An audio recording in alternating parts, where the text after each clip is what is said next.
দর্শক, আমরা এই মুহূর্তে সরাসরি যুক্ত হয়েছি শিল্পনগরী টঙ্গী থেকে।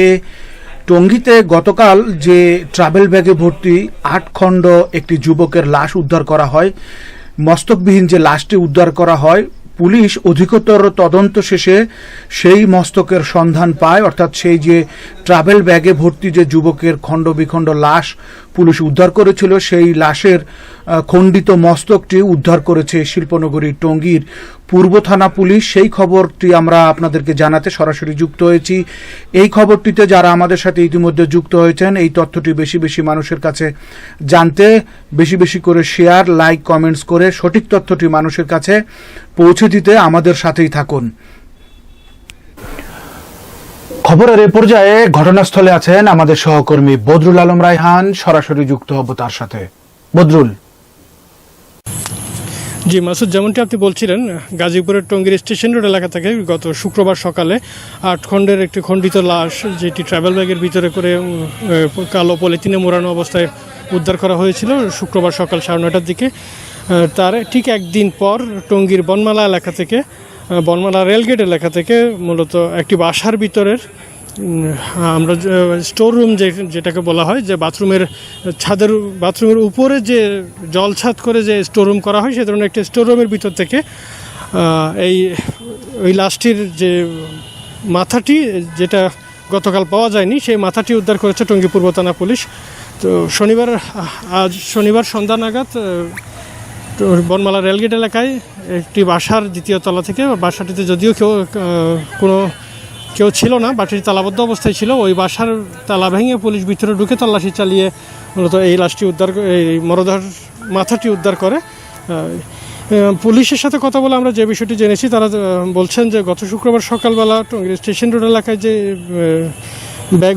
ব্যাগের ভিতর থেকে যে লাশটি উদ্ধার করা হয়েছিল, এই লাশের স্বজনদের সাথে কথা বলে এবং স্থানীয় বিভিন্ন সিসি ক্যামেরা ফুটেজ পর্যালোচনা করে সাসপেক্ট হিসেবে, সন্দেহভাজন হিসেবে যাদের চিহ্নিত করা হয়েছিল, তাদের যে যোগাযোগ ব্যবস্থা, তাদের সেই যোগাযোগের বিষয়টি মনিটরিং করে মূলত তথ্য প্রযুক্তির সহায়তায় দ্বিতীয় একজন ব্যক্তির মাধ্যমে এই বাসার সন্ধান পায় পুলিশ। পরবর্তীতে পুলিশ সেখানে গেলে তারা বাসাটি তালাবদ্ধ অবস্থায় দেখতে পায়।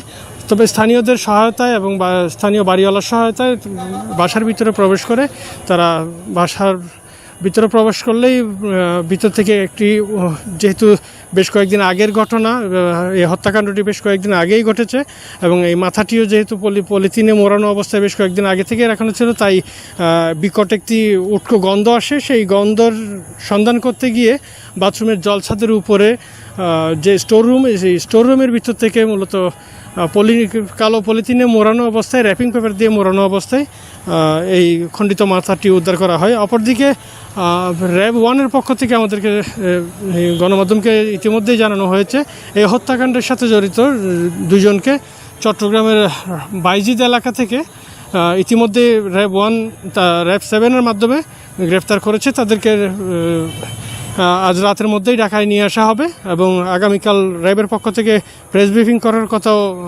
ইতিমধ্যে সাংবাদিকদের জানিয়েছেন র্যাব 1 সদর দপ্তর থেকে। ইতিমধ্যে সাংবাদিকদের জানানো হয়েছে আগামীকাল সকাল 11টায় তারা এই বিষয়ে সংবাদ সম্মেলন করবেন। যার দরুন এখন পর্যন্ত যারা যে 2 জন ব্যক্তি এই হত্যাকাণ্ডের সাথে জড়িত হিসেবে সন্দেহে আটক করা হয়েছে বা গ্রেফতার করা হয়েছে, তাদের বিস্তারিত তথ্য এখন পর্যন্ত আমরা পাইনি। তো ইতিমধ্যে খণ্ডিত মাথার যে অংশটি, যে খণ্ডিত মাথাটি, সেটি টঙ্গী পূর্ব থানা পুলিশ উদ্ধার করে থানায় নিয়ে এসেছে এবং দ্রুত সময়ের মধ্যে সেটি গাজীপুর শহীদ তাজউদ্দিন আহমেদ মেডিকেল কলেজ হাসপাতালের মর্গে প্রেরণ করার কথা রয়েছে।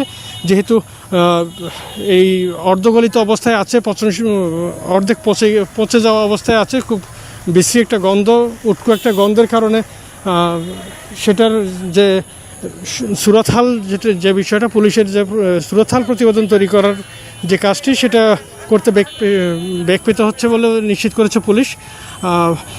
এই তো এখন পর্যন্ত আমরা যে বিষয়টি দেখেছি, উৎসুক জনতার ভিড়ের ভিতরে এই বাসাটা থেকে পুলিশ ঘটনাস্থলে এই বাসাটা থেকে মূলত লাশটি উদ্ধার করে। তবে স্থানীয়দের সাথে কথা বলে যে বিষয়টা আমরা জেনেছি যে এখানে যে এই বাসায় তারা থাকতেন বা তারা কে কী করতেন তারা এখন পর্যন্ত তা নিশ্চিত করে কেউ বলতে পারেন নাই। বাসার যিনি বাড়িওয়ালা তিনিও এখন পর্যন্ত বিস্তারিত তথ্য দিতে পারেন নাই। তিনি একজন প্রবাসী, তিনি গত এক সপ্তাহ আগে প্রবাস থেকে এসেছেন, তিনিও বিস্তারিত তথ্য দিতে পারেন নাই। এই ঘটনায় আমরা ইতিমধ্যে চ্যানেল 4-এর মাধ্যমে দেখানোর চেষ্টা করেছি। এই ঘটনায় টঙ্গী জুড়ে পুরো গাজীপুর জুড়ে আলোড়ন সৃষ্টি হয়েছিল। একজন যুবক যার নাম অলি, যিনি নরসিংদীর সদর থানার করিমপুর এলাকার সুরুজ মিয়ার ছেলে, তাকে তিনি মূলত পেশায় ছিলেন একজন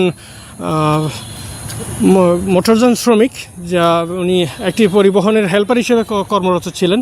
তাকে কেন এভাবে নৃশংসভাবে হত্যা করা হলো, তার হাত পা এভাবে কেন কেটে নেওয়া হলো, শরীরের বিভিন্ন অঙ্গ কীভাবে কেন 8 টুকরা 9 টুকরা করা হলো, এত নৃশংসতা কেন করা হলো সে বিষয়টি এখন পর্যন্ত নিশ্চিত হতে পারেনি।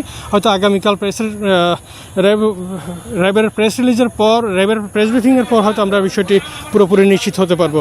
তো গতকাল পর্যন্ত নিহতের যারা স্বজন তারা থানায় এসেছেন, থানায় এসে মামলা দায়ের করে অজ্ঞাত ব্যক্তিদের আসামি করে মামলা দায়ের করেছিলেন। তো এখন পর্যন্ত এই ঘটনায় 2 জনের আটকের তথ্য আমরা নিশ্চিত করতে পেরেছি র্যাবের মাধ্যমে। এছাড়া এখনও পুলিশের পক্ষ থেকে সন্দেহভাজন একজনকে আনা হয়েছে, যিনি আটক করা হয়েছে, যিনি এই মামলার সাথে সম্পৃক্ত কিনা তা এখন পর্যন্ত নিশ্চিত হওয়া যায়নি। তাছাড়া পিবিআইয়ের পক্ষ থেকে একজনকে আটক করা হয়েছিল, তিনি এই মামলায় সম্পৃক্ত আছেন কিনা, এই ঘটনায় এই হত্যাকাণ্ডে তিনি সম্পৃক্ত আছেন কিনা সেটাও এখন পর্যন্ত নিশ্চিত হওয়া যায়নি। তো টঙ্গী থেকে এই ছিল আমার কাছে সর্বশেষ তথ্য। দর্শক, ঘটনাস্থল থেকে জানাচ্ছিলেন সহকর্মী বদরুল আলম রায়হান। খবরের এ পর্যায়ে এই ছিল আমার কাছে সর্বশেষ। এছাড়াও দেশ বিদেশের আরো অনেক তথ্য জানতে লগ ইন করুন আমাদের আইপি ঠিকানায়। আমাদের আইপি লগ ইন ঠিকানা গুগল, ফেসবুক অথবা ইউটিউবে গিয়ে www.channel4bd.com। সেই সাথে আসুন মুক্তিযুদ্ধের চেতনায় একটি সমাজ ও জাতি গঠনে আমাদের এই পথ চলায় সাথেই থাকি। সকলকে ধন্যবাদ। চ্যানেল 4 টেলিভিশন, 4G মোবাইল নেটওয়ার্কের সাথে প্রযুক্তি মিলিয়ে চলছে আমাদের পরীক্ষামূলক সম্প্রচার। আইন মেনে প্রযুক্তি প্রয়োগে আপনিও একজন সুনাগরিকের ভূমিকা পালন করুন, আমাদের সাথেই থাকুন। Channel 4 television, a house of quality IPTV production.